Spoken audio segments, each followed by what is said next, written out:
Yo tout le monde, je m'appelle Bastien, j'ai une passion, le freestyle football. Tout d'abord, quand j'étais ado, j'ai adoré jouer au foot. Je faisais que dire que j'étais trop fort, juste parce que je me rendais pas compte que j'avais le même niveau que mes potes qui jouent en club au foot. Plus personne n'accepte de jouer au foot avec moi le week-end, alors j'ai décidé de me perdre sur YouTube. J'ai découvert le freestyle foot grâce à Sian Garnier, et c'est là que j'ai débuté. 3 ans après, tout le monde me propose de faire un match, et j'ai refusé car le freestyle football était comme une drogue. Maintenant, j'ai des nouveaux potes qui viennent de d'autres régions. Depuis que je débute, j'avais aucune excuse de m'entraîner seul, sans aide en tant qu'handicap. Rien ne m'empêche, je reste comme un guerrier.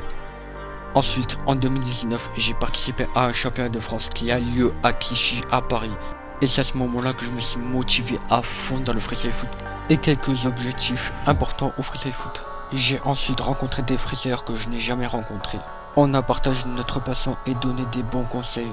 Et c'est à ce moment-là que j'ai enfin compris ce que c'est réellement, ce que c'est du freestyle foot. J'ai regardé quelques anciennes vidéos quand j'ai débuté et je me rends compte que tout a évolué. J'ai commencé à comprendre de plus en plus de choses. Mais ça ne s'arrête pas là. Je continue à progresser jusqu'à atteindre mes objectifs. Quand je suis fatigué juste après le travail ou après l'activité sportive, je n'ai pas d'excuse de m'entraîner. J'ai toujours compris qu'il ne faut jamais abandonner. Quand j'ai débuté, j'avais des excuses d'avoir des énormes cuisses que j'étais pas souple. C'est la force de l'entraînement qui finit par y arriver. J'ai enfin compris qu'il ne fallait pas commencer trop vite et qu'il faut aller à fond dans les basiques et ne pas commencer à faire des gestes trop compliqués. Quand j'ai enfin les bonnes bases, je commence à faire des gestes un peu compliqués. Et c'est à ce moment-là que j'ai commencé à faire des combos. Et depuis, je n'ai rien lâché. J'ai continué jusqu'à y arriver. Je vous laisse avec quelques images de mon évolution depuis le début.